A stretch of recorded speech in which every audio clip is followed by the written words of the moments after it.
it is used to represent the detailed interaction among objects of the classes, not among the classes themselves. Right? So it's usually object, not class. That means you have to show what is the object. When you say customer, then you have to put in a specific customer name. For example, Joe, right? So Joe is the object of the class customer. So usually it is shown object by object. So each use case has a number of flows, right? So this is what you have done in your use case specification. You have basic flow, exceptional flow, and alternative flow, right? So all of these flows must be shown in your sequence diagram. So it's not only basic flow. You have to also show the exceptional flow and the alternative flow in your sequence diagram. Let's go to the notation that we will be using to draw the sequence diagram. First of all, we need actor, right? So actor, same as the actor that we use in the use case, right?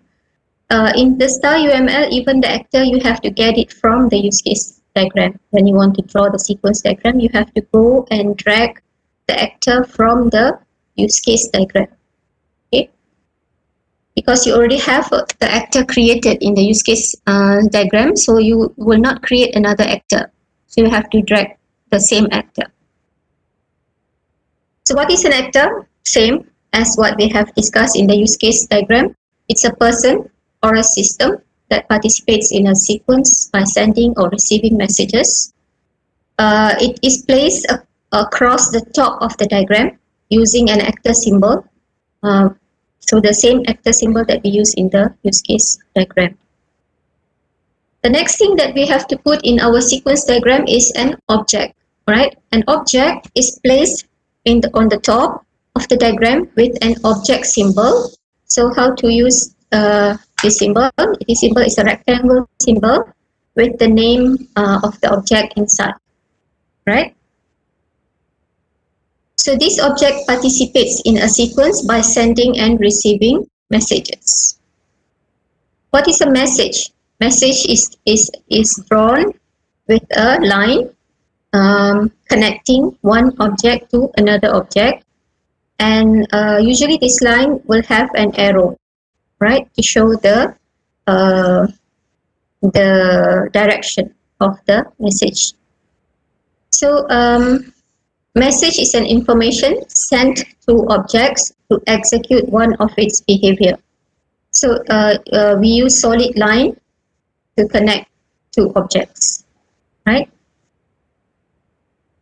So in this example, this customer panel sending message to drink manager, and the message is select drink. Next thing, a symbol that we use to show a lifeline, right? So it is a dotted line that runs vertically below each actor and object to denote the lifeline of the actor or the object over time, right? So this is the vertical dotted line symbol. This is the lifeline. Then we have focus of control. This is a rectangle like this.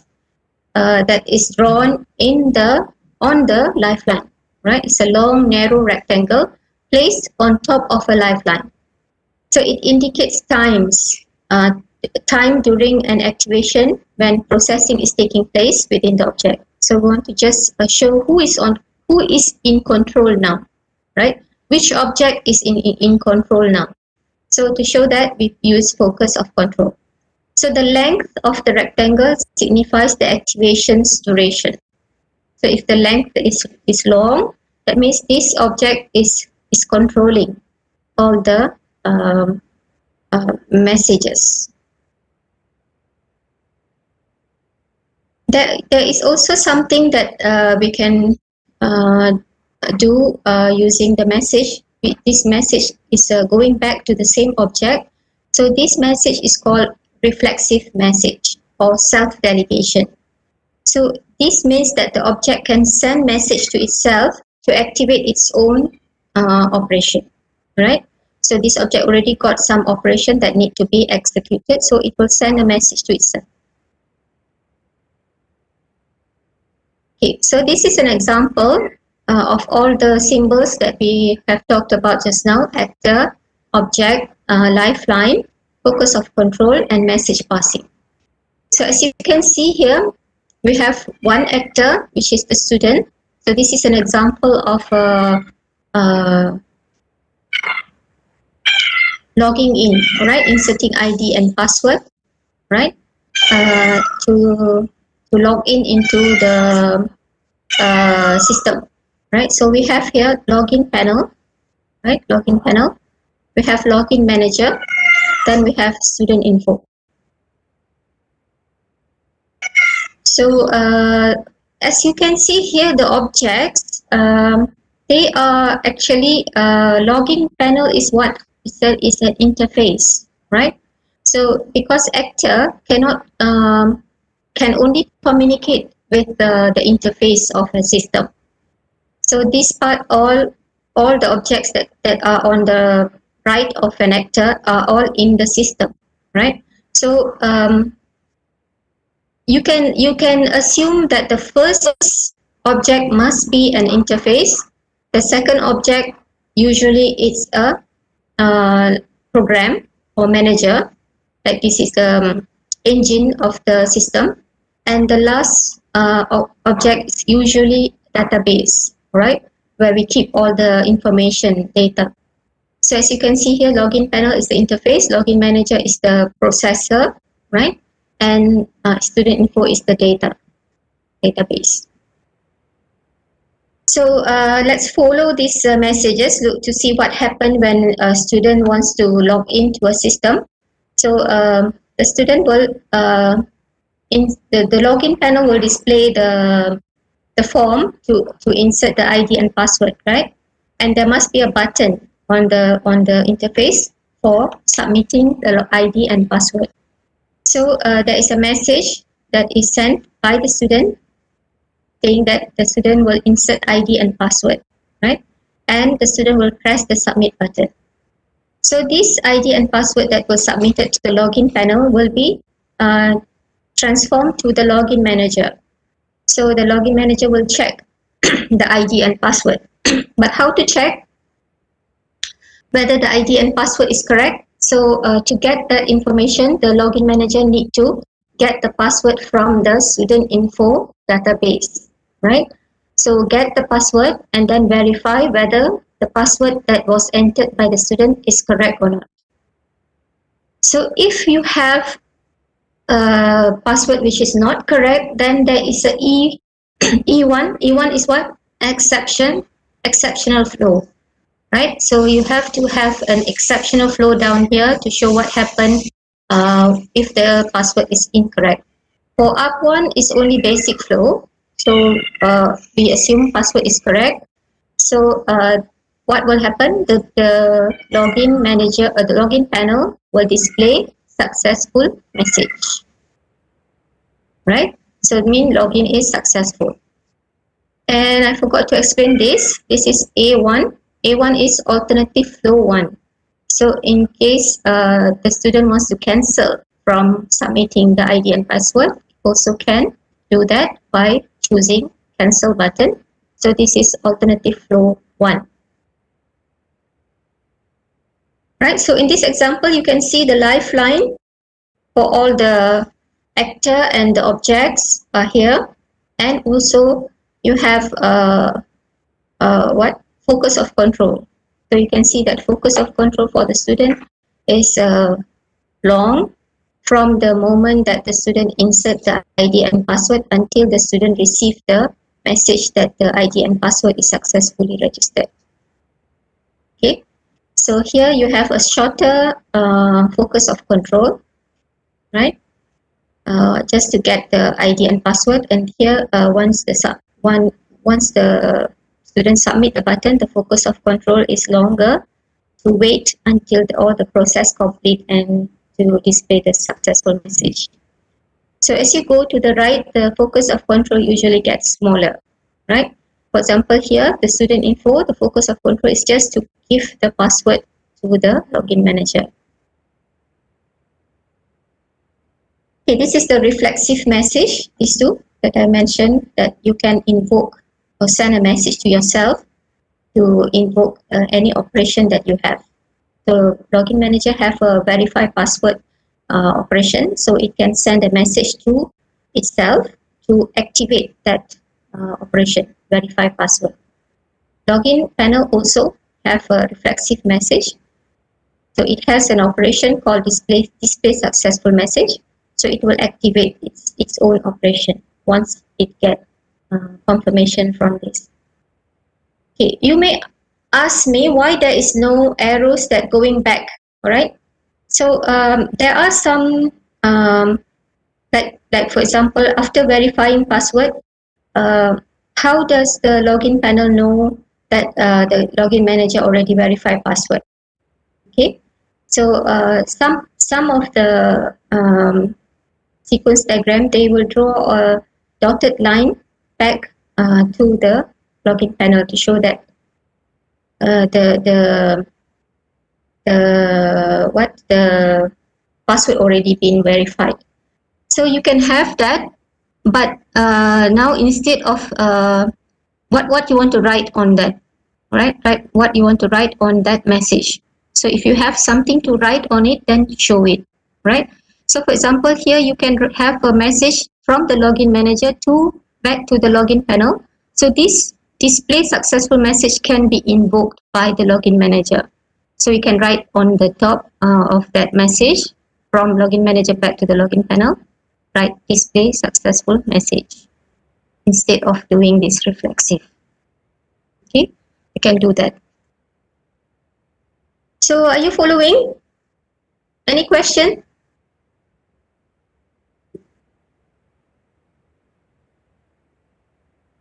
Any questions?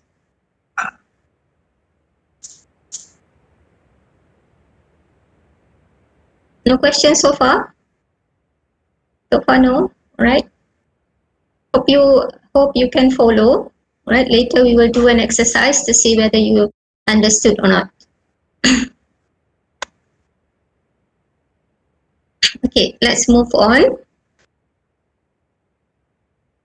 Okay, the next slide is talking about steps of building the sequence diagram.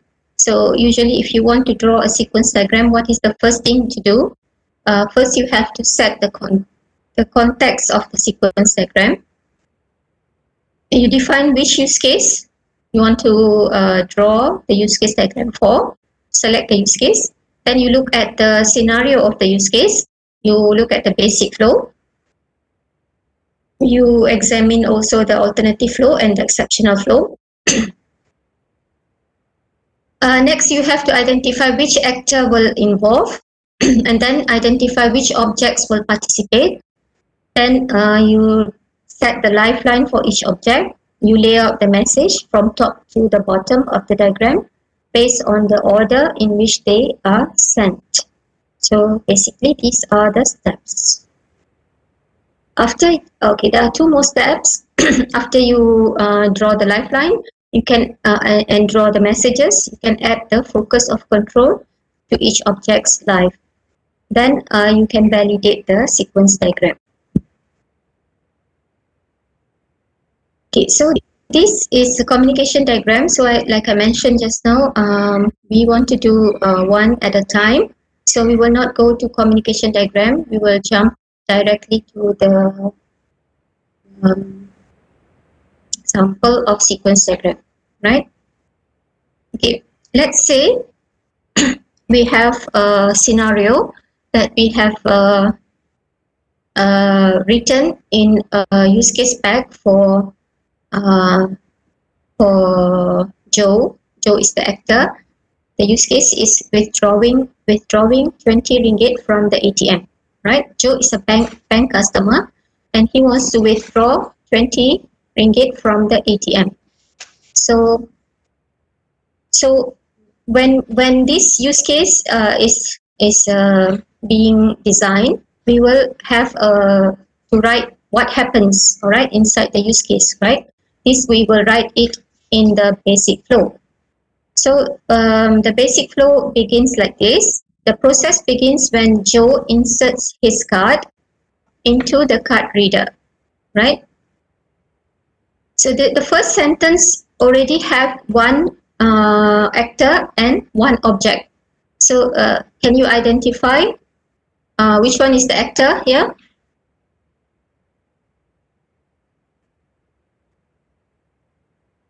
Who is the actor? Joe, right? Yes, Joe is the actor. And what is the object in the first sentence?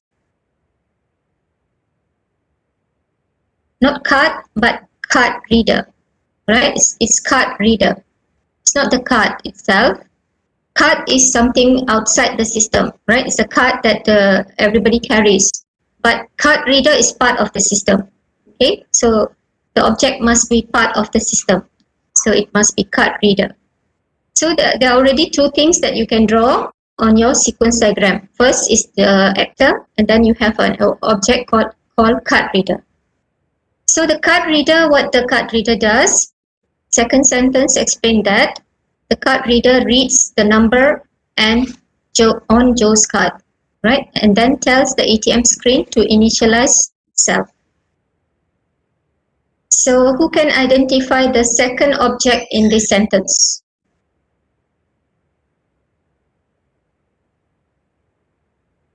What is the second object in the sentence? The second sentence got a second object.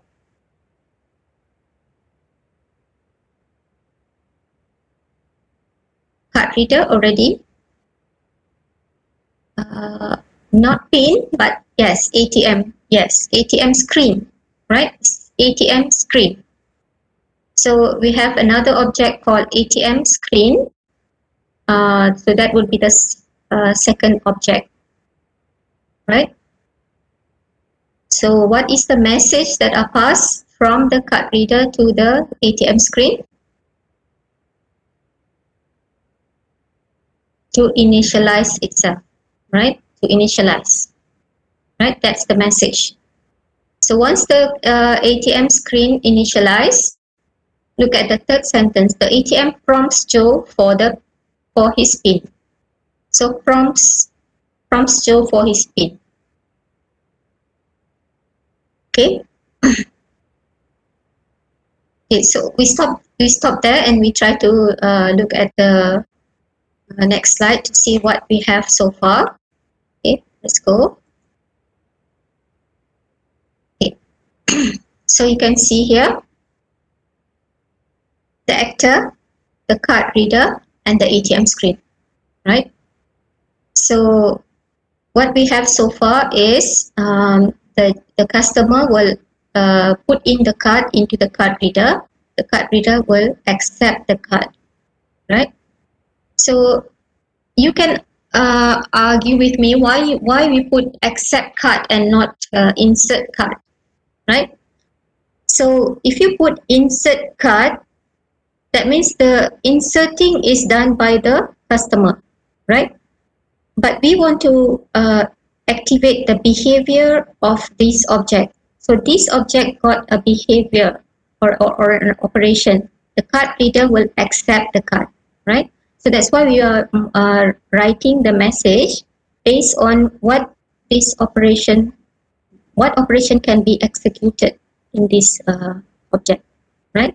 So that's why we don't write what insert card, but we write accept card, right? To show that this object is actually belongs to this message. This message actually belongs to this card reader, right? It does not belongs to the one who sent the message, but it belongs to the one who receives the message.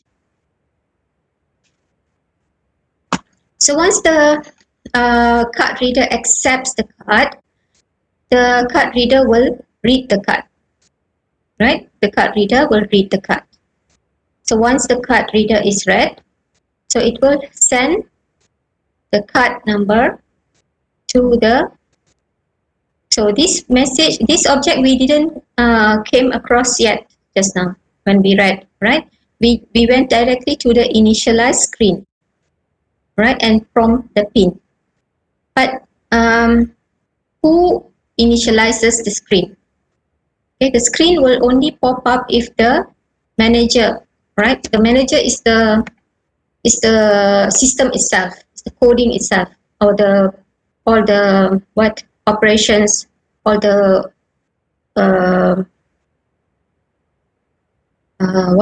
engine of the system, right?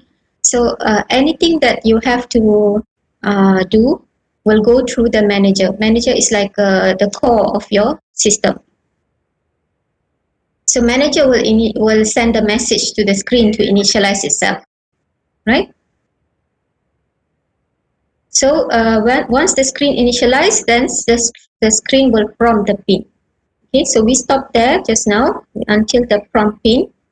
So you can go back now to the question to see what happens, right? So we stop here. The ATM prompts Joe for pin. So Joe enters his pin and the ATM opens his account, right? Joe's pin is validated, right? So far we have until there in our sequence diagram, validate pin. Okay.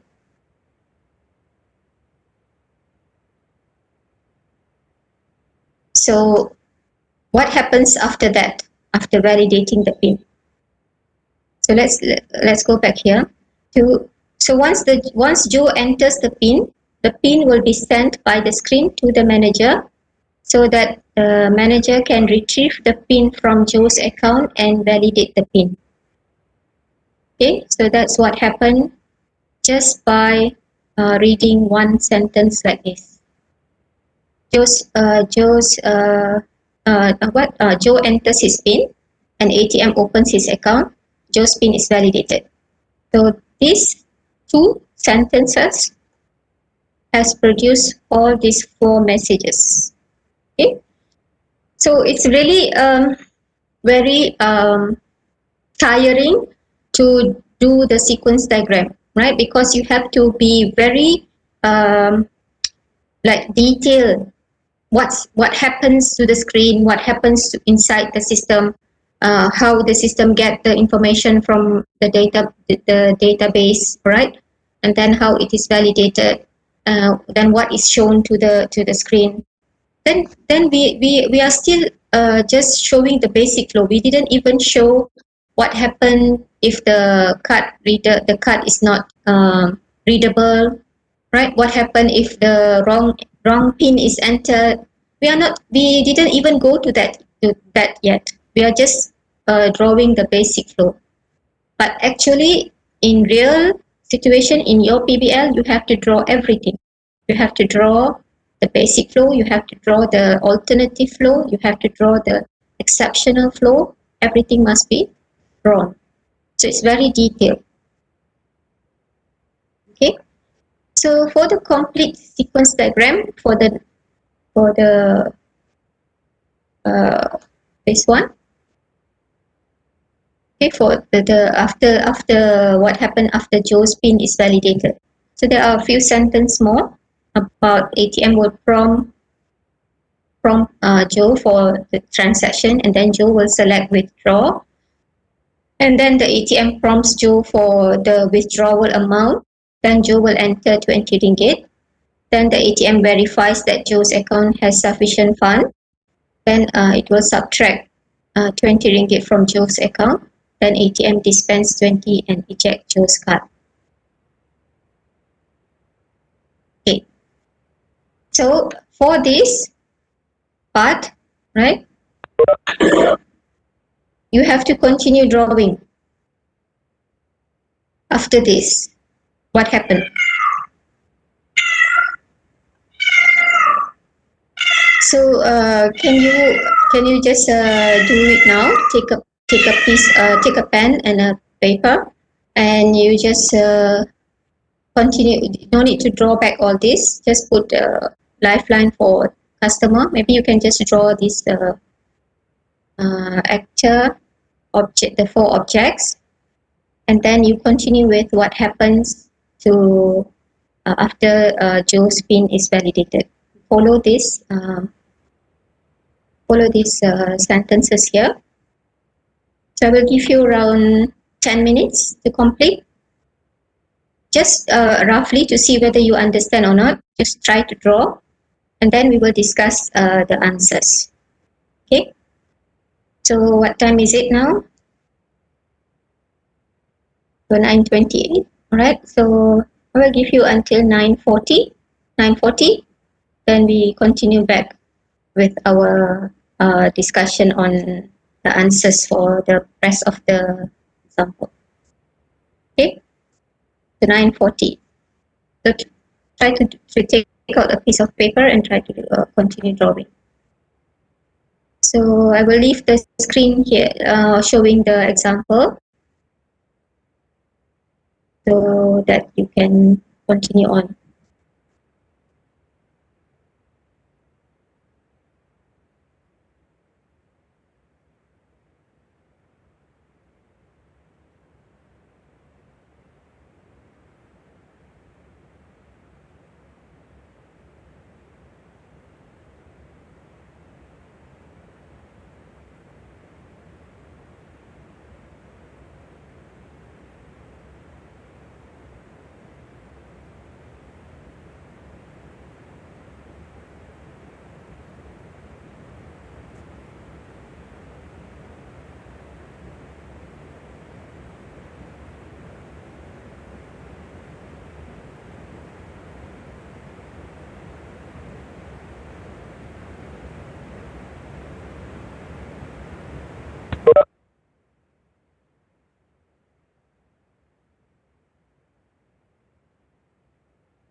Maybe you can take a snapshot and share on the screen.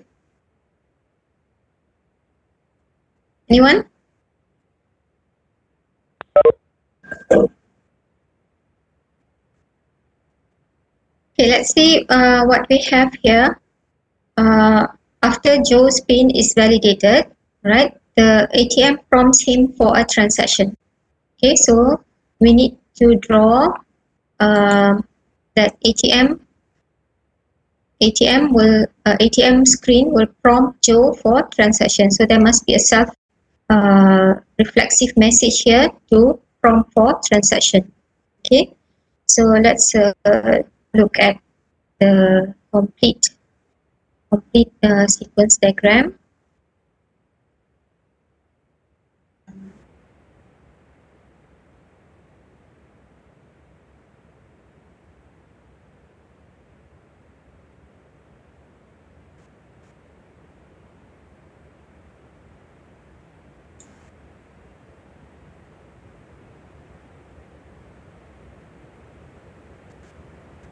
Okay,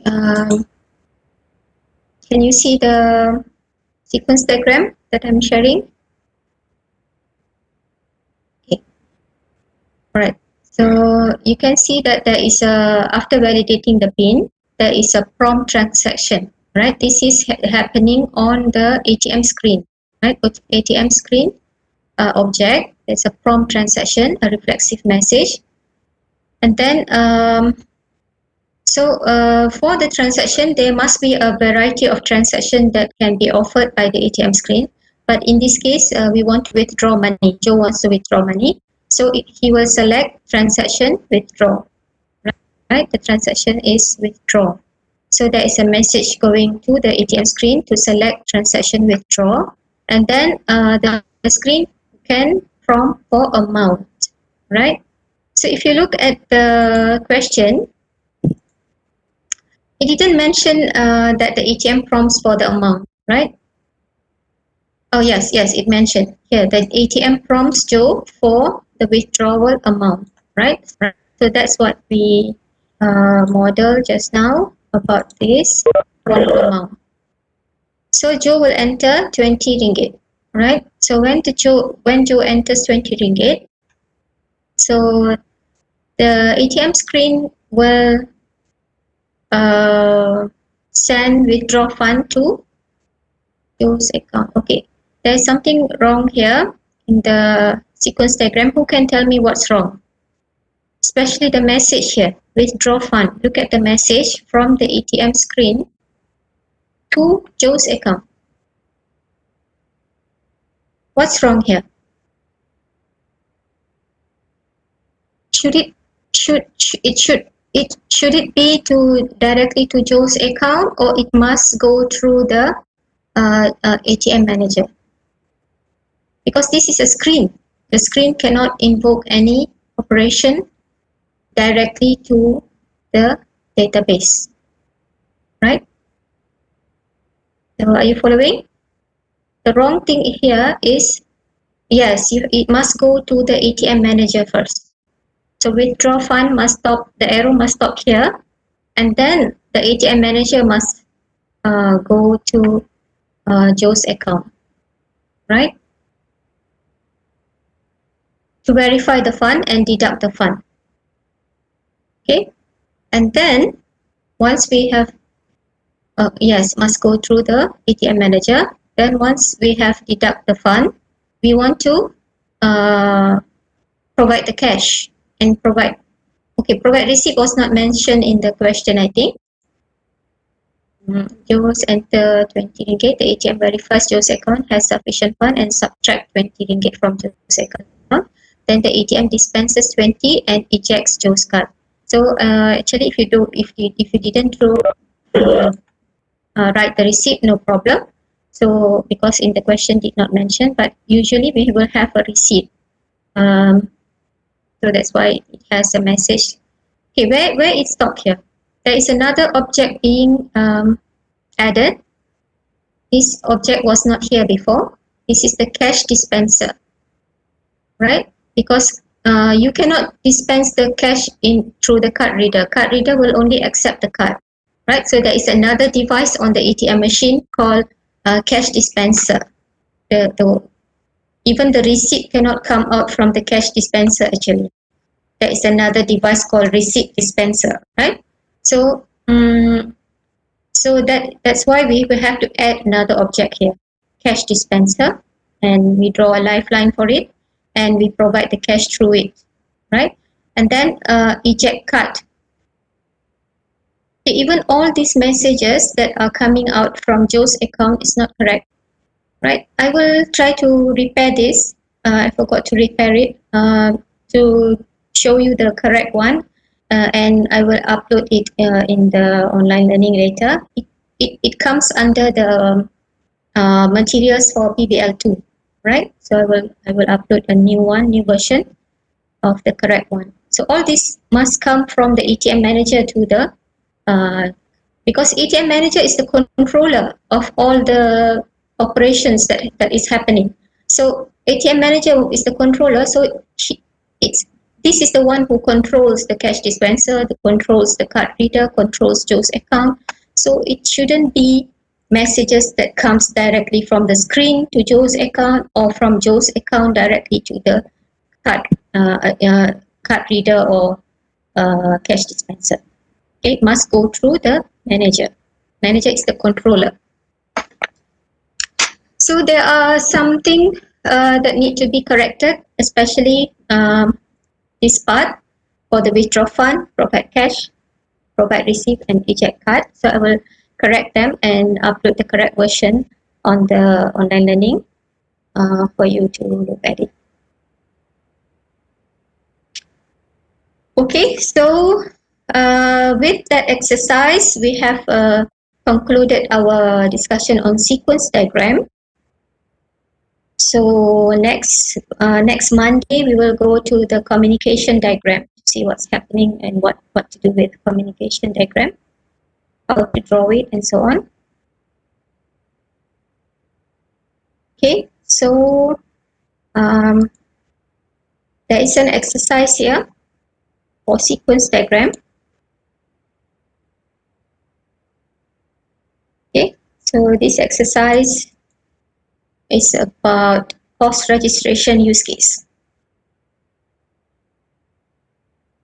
Okay, you can do this exercise after you complete. Okay, there is some questions here on the chat. Let me.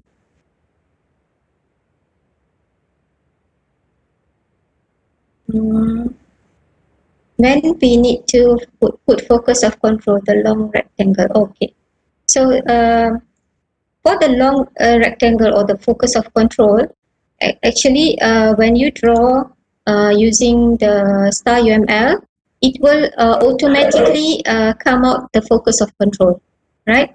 So it depends on as long as there is a message coming back to the object, the focus control will be extended as you draw. So you don't have to worry about it much. But if you are drawing manually on a piece of paper, so as long as you have a message coming into it, then the focus, for example, like this.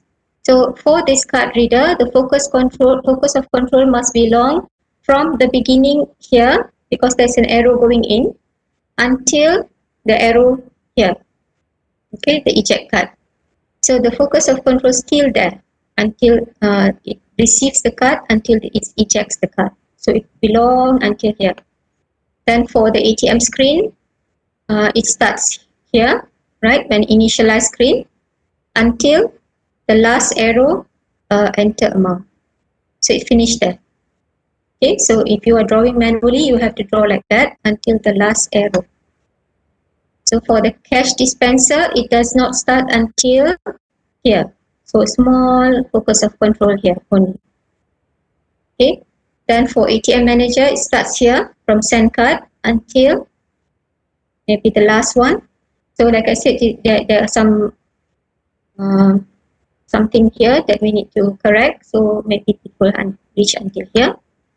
Then for Joe's account, maybe it starts here until finish here. Okay, so it depends on the arrow.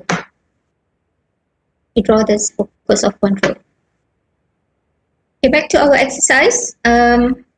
This exercise, you can do it after you complete your PBL1, after you submit it on Thursday, and after you have submitted the video, then you can do this exercise, right? This exercise, I will discuss the answer maybe in our class on Monday next week. So this is a course registration use case. So there is an actor, student, right? Then there are some objects that are mentioned here. So you must have a panel or interface for the student to register the course. You must have a manager. You must have a data, right? Data base, or you can call it info. You can refer to the slide, that example that we talked about before, this one, right? So it must be something like this, student. Then there must be a registration panel, registration manager, and student info must be there, right? This is for the exercise, for sequence diagram exercise. So try to do it, and also show note for E1 and E2, like the example here. There is a note, right? E1 is here. This is A1. So our exercise got E1 and E2. So you have to show where is the exception of flow happening.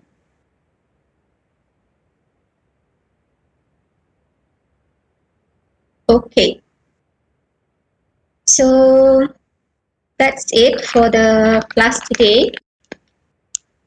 Right. What's the question? Will this video upload in the online learning? You mean this class video? Which video? Yeah. Okay. So yes, I think I have recorded. Usually it will be automatically